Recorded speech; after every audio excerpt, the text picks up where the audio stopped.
No, it's gonna be upside down. Why would it be upside down? Look at how it is upside down. Oh, really? That's crazy. Dumbass shit. It's okay. I'll get over it. I'll just work through it. Look at this one now. If you need to adjust your... It's hot in dreams. Why can't you just turn it on?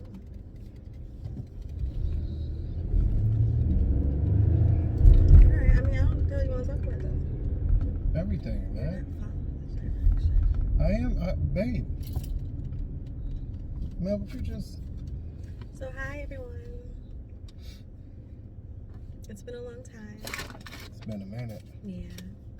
And we keep on talking about recording again and finding the time. And so we've been doing like a Saturday coffee and business, date type thing. So we figured, we just went out and got our coffee. So we might as well do some recording as we drive. What's that up there? What? No, your thing went across.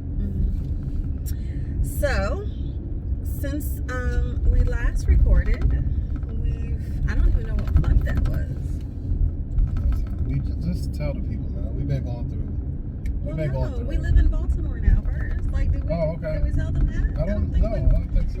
Yeah. So, Shit, I was right, supposed to tell you. Right. It's still the same time, babe. So, we live in Baltimore City now. I'm sure there will be questions about why the hell we moved to Baltimore. But it is, it's affordable. That's number one. We have some real estate goals that we know we can accomplish here much more easily. And it's just really nice to see your dollar stretch a little further in certain areas, like housing. So where we were living, it was a 3-bedroom apartment, 1-level apartment, and at one point the rent at that month, you know how rent fluctuates in apartments, it's like $2,700 if we wanted to renew our lease. And by the time we were leaving out, it was like 23 something, almost 2,400. It was more. What are you talking about? The apartment. Yeah, it was more than that. By the time we were leaving out, the 3 bedrooms were going for 23 something. That's all I'm saying. When we were going to renew, it was like 2,700 at that time, right? Because you know how I was just talking about the fluctuation in rent from month to month. So anyway, we were like, F that, and decided to, find somewhere else. And after several visits to Baltimore, and looking at neighborhoods and then looking at different rentals, we, found somewhere that we liked. And we rent a row house. I have to get out of the habit of saying townhouse all the time. But it's row house. It's huge. It's 3 levels. I mean, it's really beautiful. Like, they refinished it. Like, there's wood everywhere. And we only paid $1,850. Oh, it's a 3-bedroom too, but we only paid $1,850, and it's huge. So, we're really happy. And I'm the only one talking. I can't talk while you talk. Go talk. Well, I mean, you.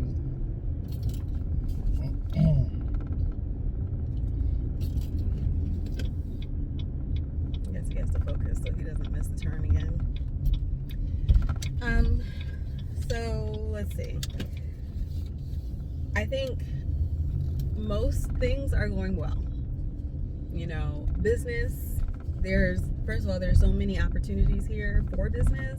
We've been able to kind of continue with our HVAC service.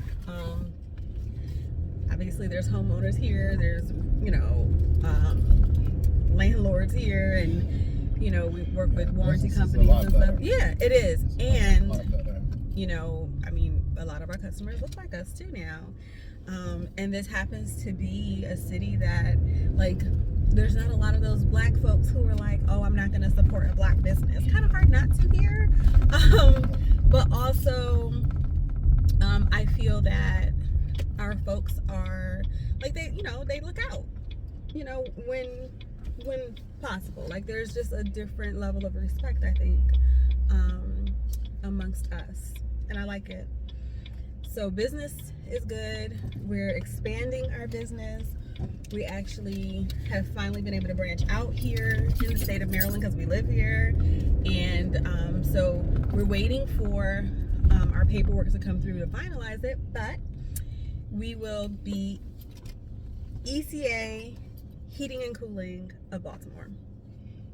Yay, right? Yes, that's Okay. what it is. Yep. It is now. Yeah. It is. So that's great. ECA Ductworks ain't. It's Right. not. It didn't It's go away. still. It's still functioning. Mm-hmm. Still up and running, but it's transitioning to where we're going to do more commercial and state work. So, Right. but that's the expansion part. It's Yeah. Do construction type stuff. And so now we get to really focus in on our residential and I'm sure like commercial service based business here in Baltimore City, and hopefully build that into something really great. And I mean, it just feels really good already. So that's that part.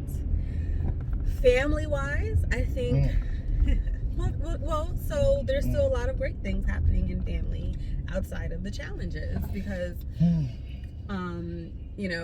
we know that Baltimore City Schools has a really bad rep. And I did a lot of research before we fully transitioned and put our children into public school. And so the little ones, they are attending a full immersion language school. So our youngest is learning Arabic. And when I say full immersion, everything that she's learning is in Arabic outside of her those extra, what are they called, like specials, or what do we call them in school? Electives, like art and music, gym. Yes, it's not elective, but so language arts right now is all Arabic, math is Arabic, all of it. And for me, I was really excited about that for our youngest in particular, because I had been teaching her at home and she was really beginning to learn at a first grade level. And, she's too young for first grade here. And so I felt like a great challenge for her would be the full immersion. And so she was accepted, and it made it a lot easier for our 7-year-old second grader to be accepted into the full immersion Spanish program there. And she had been taking partial immersion when we were in Virginia. And so getting into the full immersion, we actually realized how many gaps there were in her language learning. And probably how much more challenging it made her to go back and forth between English and Spanish and stuff.